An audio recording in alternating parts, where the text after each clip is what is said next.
ole tuna hian Rajivnagar kan meka Rajivnagar hi West Phaileang thlang lama teirai dampa lampanga khanin a oma chu voina kan tumber chu Tripura Mizoram border hi helampang ma mid district atang hian mun thum a alu thaya chu helai hi alu na mun khat ani a Rajivnagar lampang tanga alu na kan ensinanga sumisoa mundanga tanga alu na tepo kan runtileang ma se voina tan chuan Rajivnagar lamatanga Tripura alu na lampang kan endon ani an tlan deuh paranga ka voi khat kalna tur ve thonia kan kalang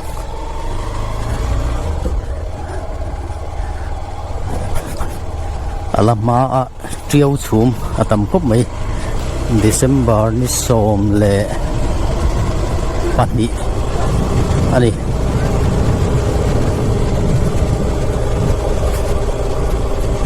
triau chum atam khop mai sai to ong khan avot khop mai Tripura kalnai mun thum velaya ommaya mami district atangin chu ala khelo le alama kal du te kan om takin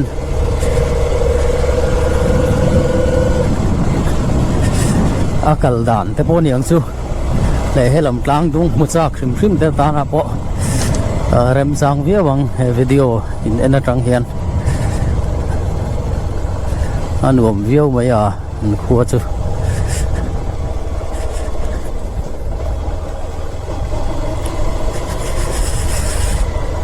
thầu ma lom khóc mày vỗ tệ răng nè dạ bridge có sang khóc đánh về an bridge áp hạ chả độ lâu nè cả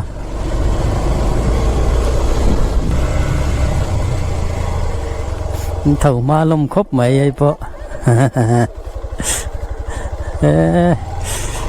riêng cara rồi rất sụt trụ classic cover ta nè nó phát sẽ ôm đón về các ngày tua giống quân cà phê thầy ngal lúng trắng riếm trà hành khói cô ta nó đón tục vọt rốt với mày sẽ lại nấu bằng tê rồi ôm na cá nên anu ni tua ra ni rồi ra lâu xua anh thầu má khóc mày nấu bằng bộ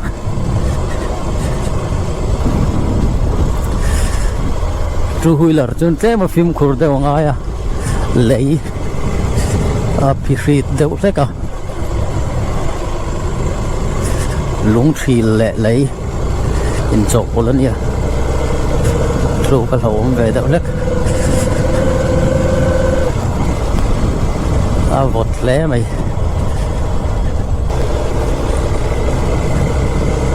mu sat thế nghe mó chiếu xuống mà tầm tôi có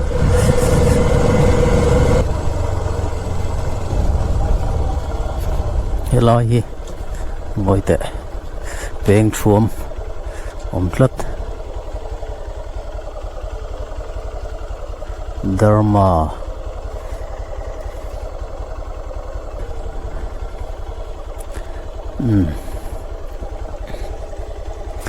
under Manik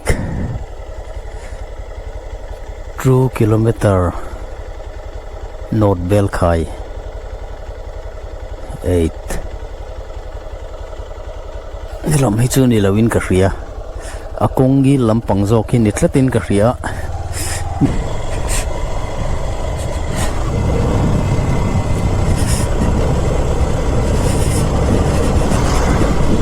ni ron suok dot na ba se chu ma la tam khop mai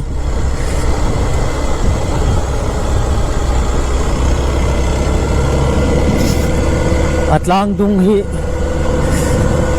anuam hay han enula amoi zia hi Tlang dung nuam takani zin vai wak mi tan thian hawa bike in right du point helama hian a right thai han nuam lut tukani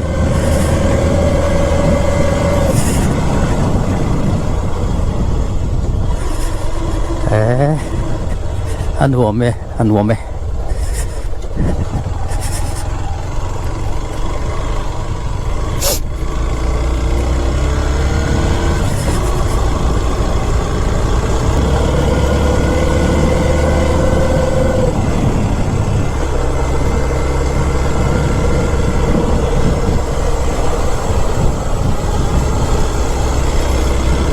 thầy vẫn đặt về lại Tlang phải ôm đàn hi nuam mình thì về không bằng lâu right về là nuam tak anh nuam tak wow công po thật này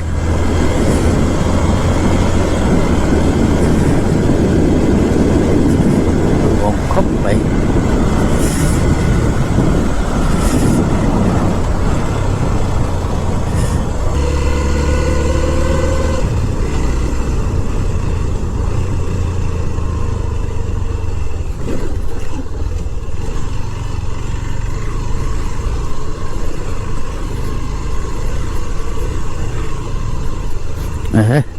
khi lại khi khua em khua nghe lằng lắt Tlang chi pa vẫn nặn về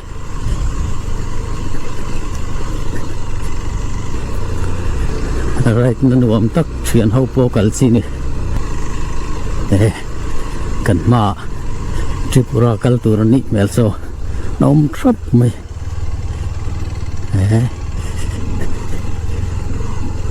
Tripura pon kalna sa thin hi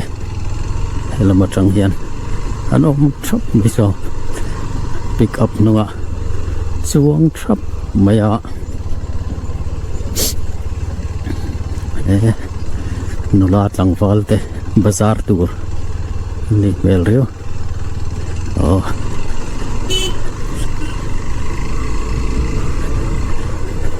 polite khop mai a khuwa inside there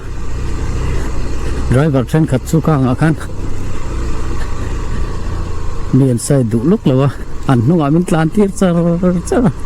kong khu nen a hre om du luk to ni bike khal hau tan tian an tlan sak lo bok si lo lak lo dei nan hnunga kan tlan thina boy thak du luk to ka tu mi and driver tlan per khachu polite khop mai anunga ga tlan ti riat no reilo te in han side vata kalom ple mai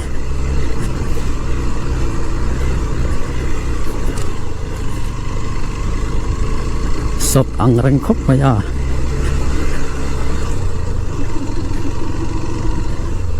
kong su lun ve ang reng thau ni hai motor pani kan tok ngal rat mai azin te alama te reng nen ya khula ula ya kan tok lawa hon pe se wang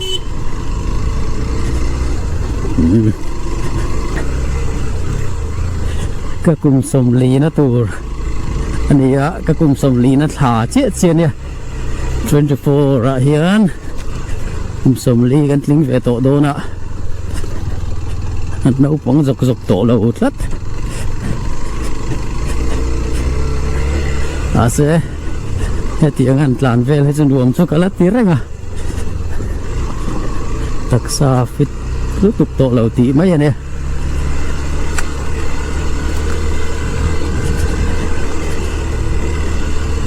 là ride dễ bộ cả lát thùng mani motor tắm mấy hay tắm mấy tiếng ra bắt thùng tí là thì lâu tâm mình khi bắt sắc cái ôm chỗ mày company motor ni ôm ta cái này wow tại plan mang hình tròn ôi chết cái mù lầu đấy rồi ý tiếng nghe anh niệm chú mồ nị đón kia cũng rất là lâu tràn thật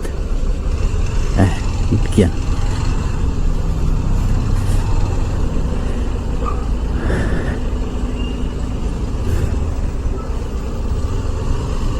cậu thấy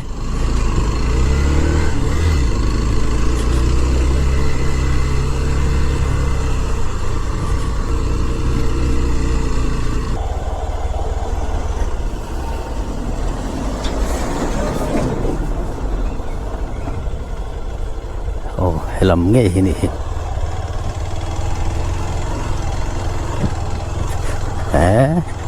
lâu nuông đấy rồi cái lùm thì cái dậy mày Mizoram Ling Road công đeo dậy mày hay chưa đàn chân đàn nghe tiếng thế chưa em lại bỏ gần đàn na chỉ là nhá lúc tức tiền này mày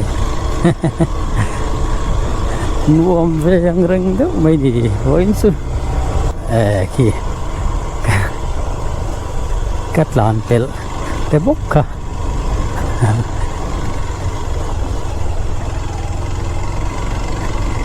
pel non lẻng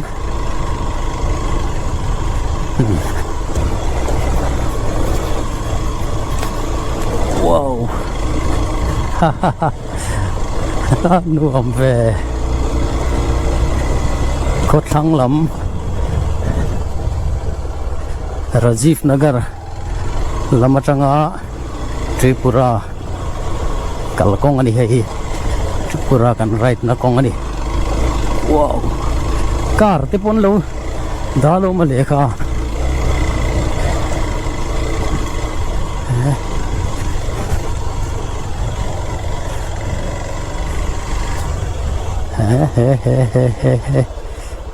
lan nó tuột chứ bây ông lậu về sắc lắm nim sẽ phát thuốc về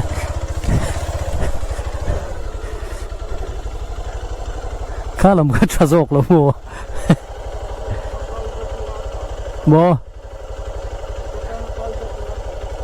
làm khá trà dọc cái kia ít làm thầy là vì ring đâu mì mua nắng mà đi mì tang đón mì tang là băng lại về lại tàn nó mua giặc về mấy thằng lâu chứ nia khan niệm ber so buổi sáng à cái cả lon cái thấy cái mỏ thấy thôi đi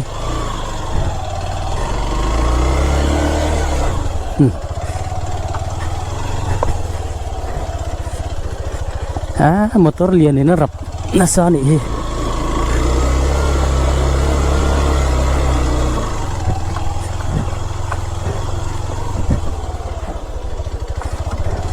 tahian suang ai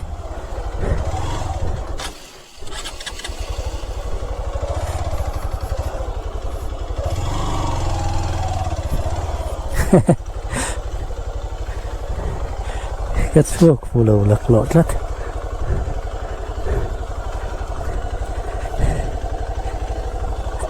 dầu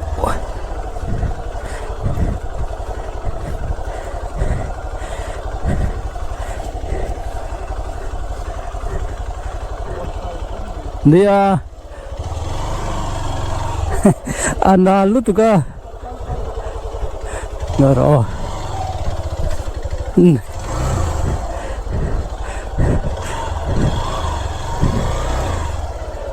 ole cái thấy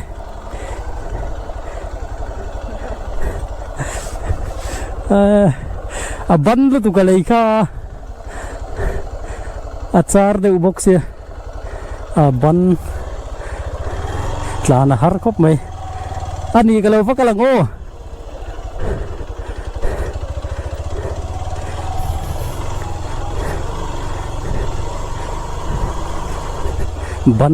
ban lu tuk ai vẫn nói về cái loại công trang cơ lu tre bolong le lai poi den don ka ting kha na nal don tho ka lu thalo lo mai đâu nè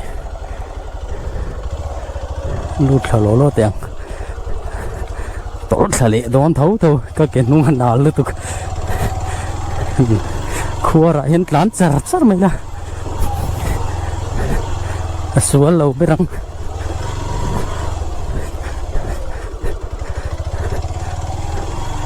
sẽ lu tục làวันนี้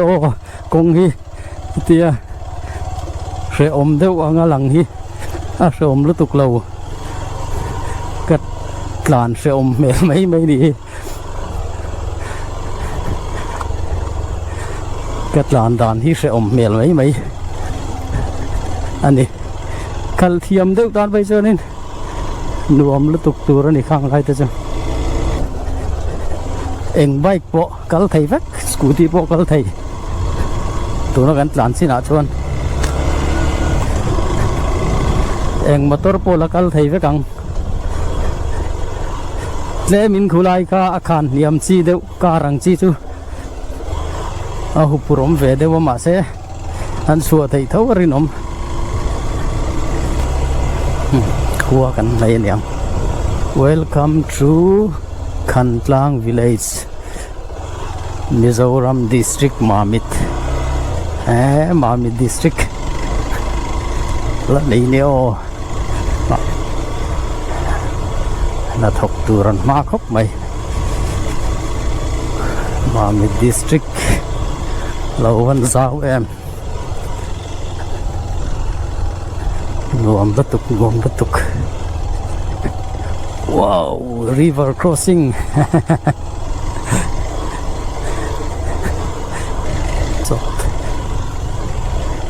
Oh, Khăn Tlang in gần chia phèn pani pathum Khăn Tlang tam ấy pali panga công don om chon chia sai ve kang paruk pasari công đúng vết chân đi cái ring là vậy Bariat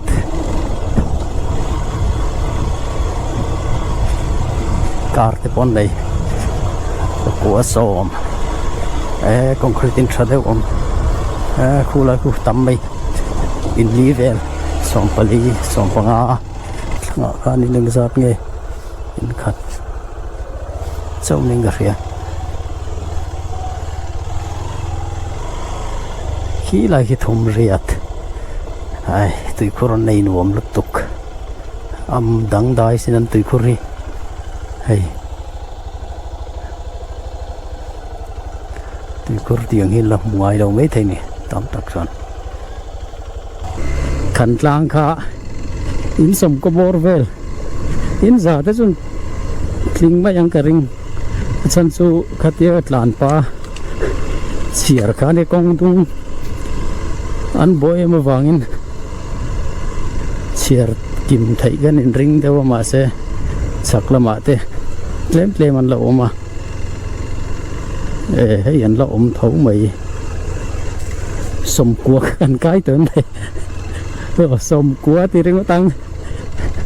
của khát của ni bye bye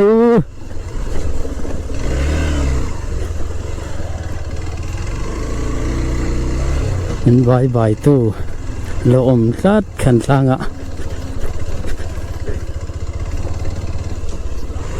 các lần lâu tắm tốiกันมาpo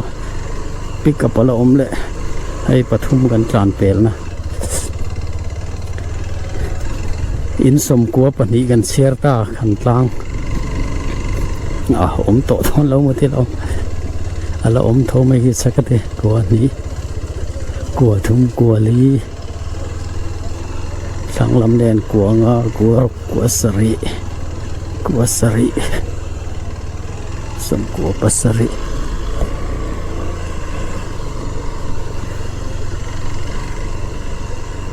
của riat của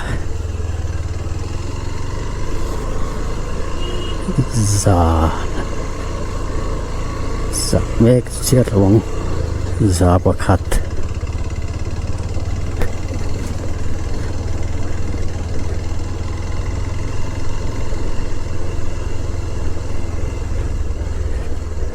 ปันนี่ไล่นอมันนี่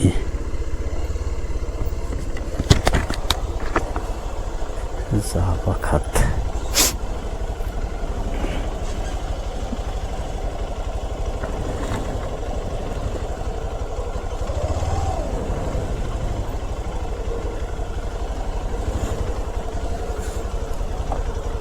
ngạc lúc bằng sắc lắm cốt lan sâu trở về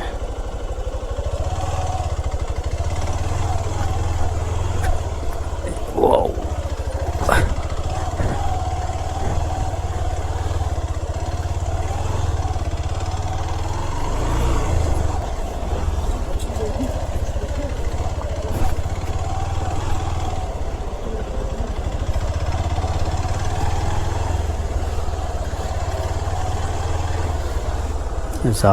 zapat hum kat siar ta sa siar lo luang di kemodik lo mo cũng xỉa tê lo lệ thủy nó siar lạc lo lên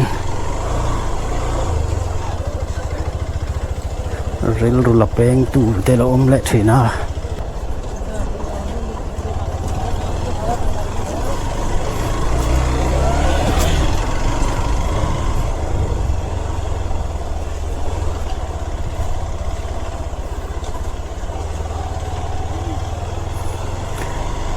Patung Zapat Antra the sa top mai Zapanga Zaparuk Zapasri Zapre Zapakua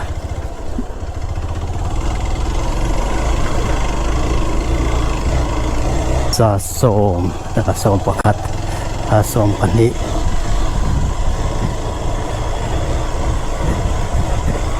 Zasam These are some Havela in Chirlamo. Ratu and Tampum like Quarry book. Hey, to Zoom one song and it all more. You talk about there. Cheer some dollar man.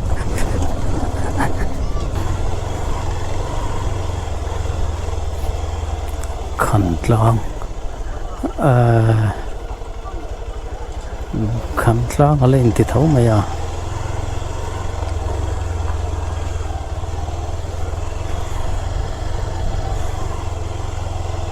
Tripura còn bụi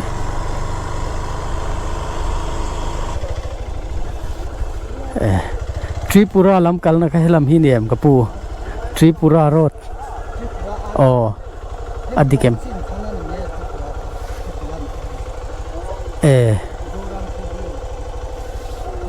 khôi hay dâu muôn tlang cái gì dâu muôn tlang trò còn bụi mà không phải dâu muôn tlang cả kem ni lang aya dâu muôn tlang cái Mizoram chin là nè trò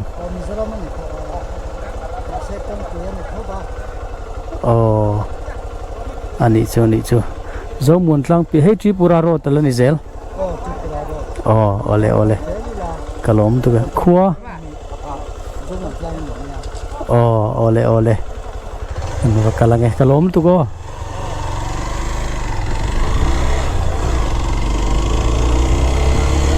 ti hian kon pui ti tu na kan heng lai hi zo muôn tlang chu kilometer ni atia na china ka puin min thil dana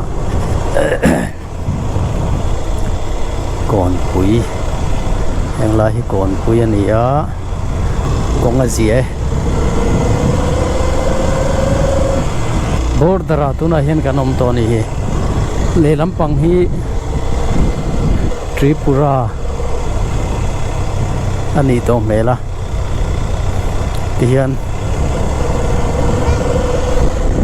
Mizoram le Tripura border kan tlan nga yang o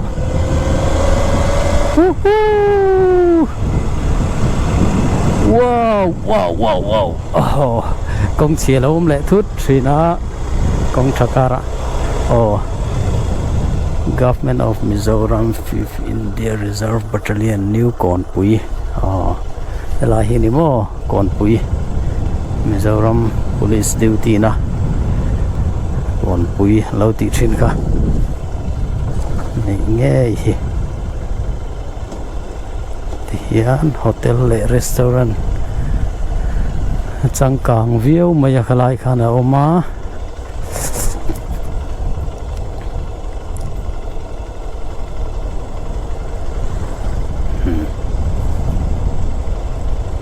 kapai trần đâu nè làm chưa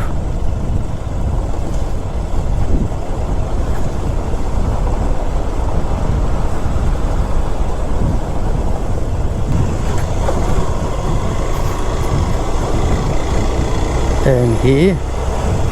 dâu muôn thang su ni to mela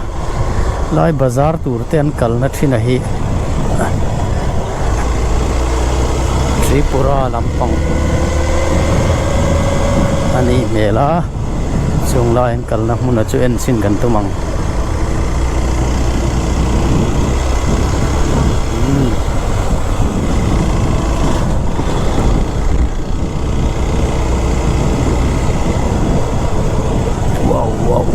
khur thì rồi mà đấy lại chứ Mizo khua ăn cái mà đấy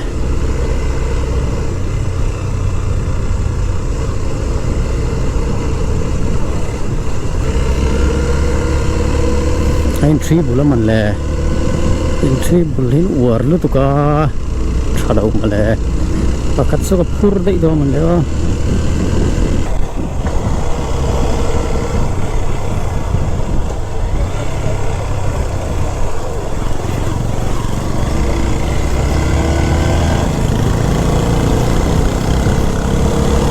Pakhat lâu chuông tụi em.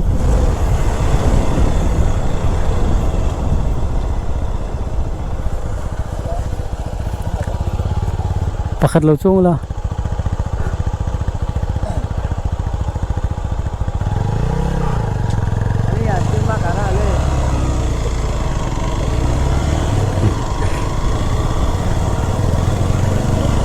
cái can in tree bulai chon thazok đấy.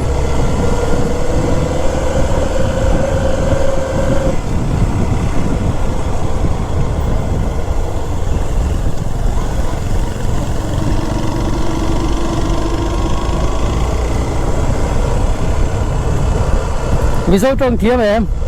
Mizo trong thiêm em. Thiêm. Hindi thiêm em. I know Hindi. Sabual kan tlenga. Em hi.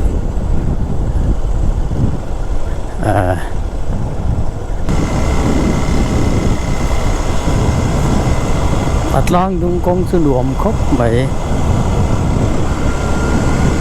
Vòng 1 km sông ni alea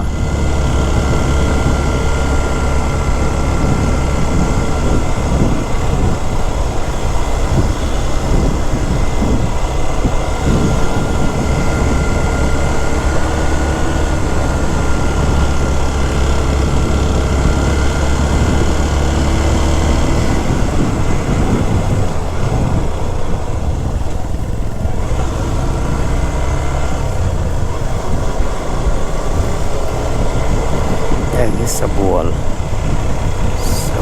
khua ni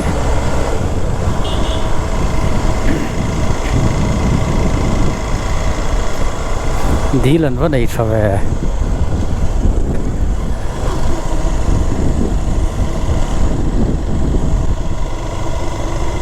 hay po deal trở đâu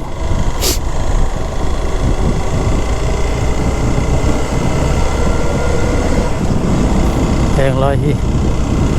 Ye Sabual. Sabual. Kong chu nuam le ya.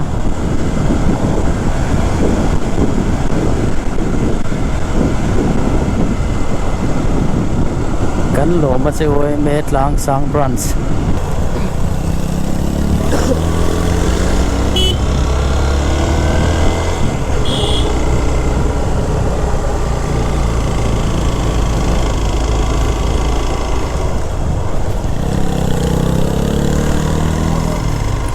tlang sang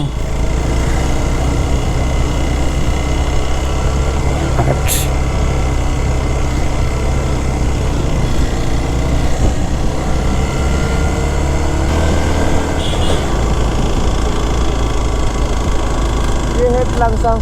हाँ हाँ तलांग सांग उधर लिखा है मैंने देखा है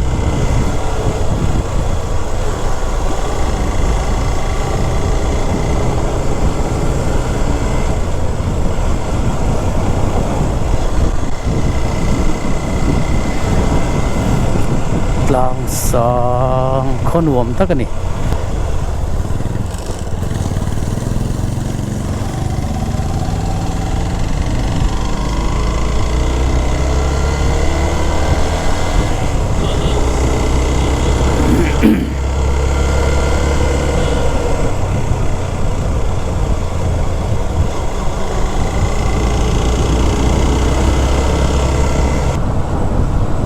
कान मुन पता है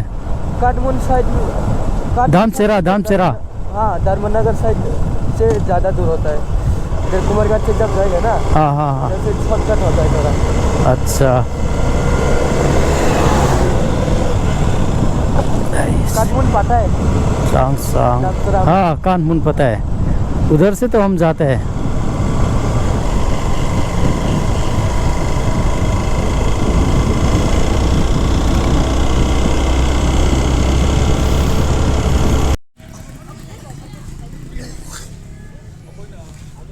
oh tuna hian hei Behliangchhip kan thlenga bazar mun ania bazar chunga kan zuklut chinang Behliangchhip Tripura Bazar Rajivnagar lamatanga kalkhan elai Behliangchhip hi kan thlenga tukina bazar muna kan lut chinang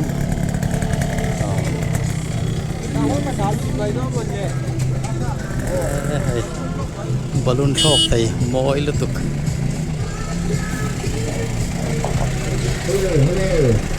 lut ta chinanga Jampui sale lama po thom no sale atamani hi Jampui sale Hela hian ZSPA literature book depot atangin le kabu tutak tak bazar mun zor ali don boka nuam tak lo mani hi Bible lapu le kabu farfarte don bok ani helai mun hi mun rang atangin Rajivnagar te le songlai kho che vel zong te le helai Tripura Mizoram chau ni lo Mizoram lamatang puan bazar mun chen kat tinan bazar na mun ania Behliangchhip ani thil chikim le ni hei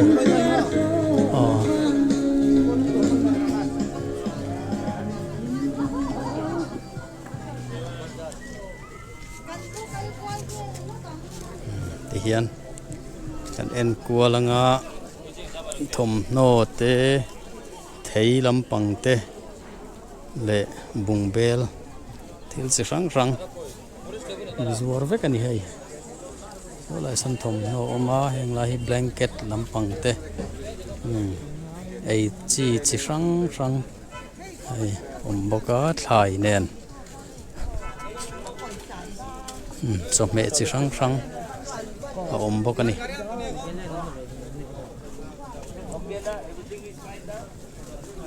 chikim khop mai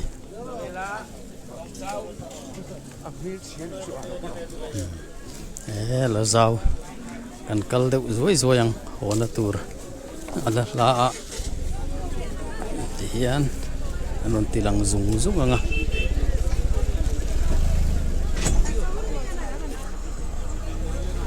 lampo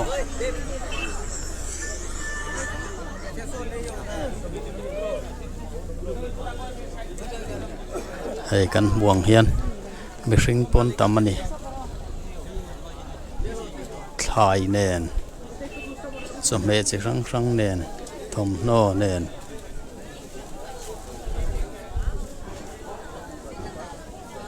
a tam khawp mai thil chi hrang hrang hei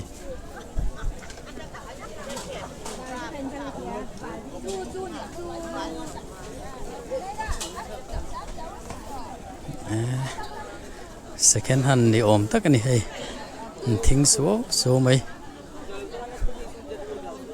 thing pei tan chuan a thadon khop mai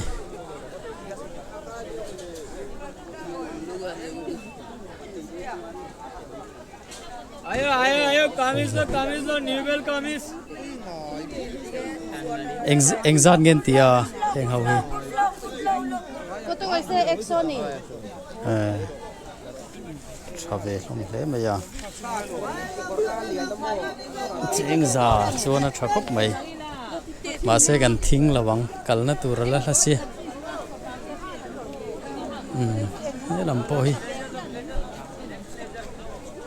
thom na chi hrang hrang a tam khop mai hela hi Christmas bazar tur hrim ala kal tur ani hi lo en tu zong point hei helai hmuna hian thom no man tlom tha tak tak oma Behliangchhip bazar a hian Christmas bazar nan a tha khop mai helama hian sa lampang a oma sa te sanga te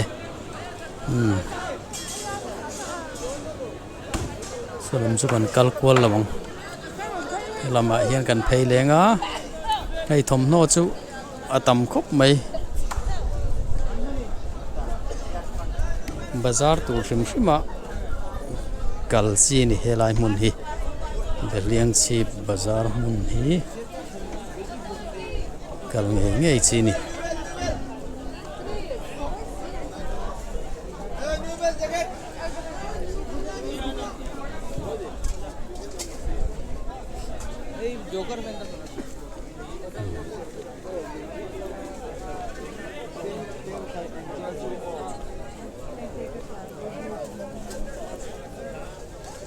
tam khop mai hei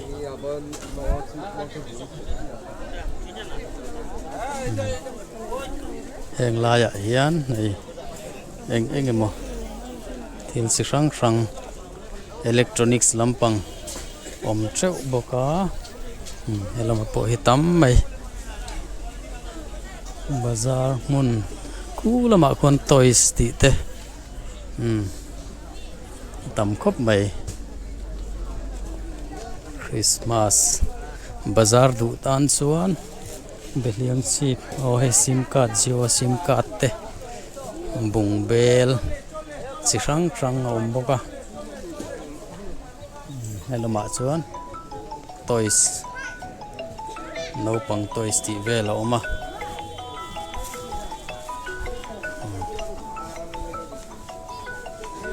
hei bag tih te in chung mamawh hrang hrang make up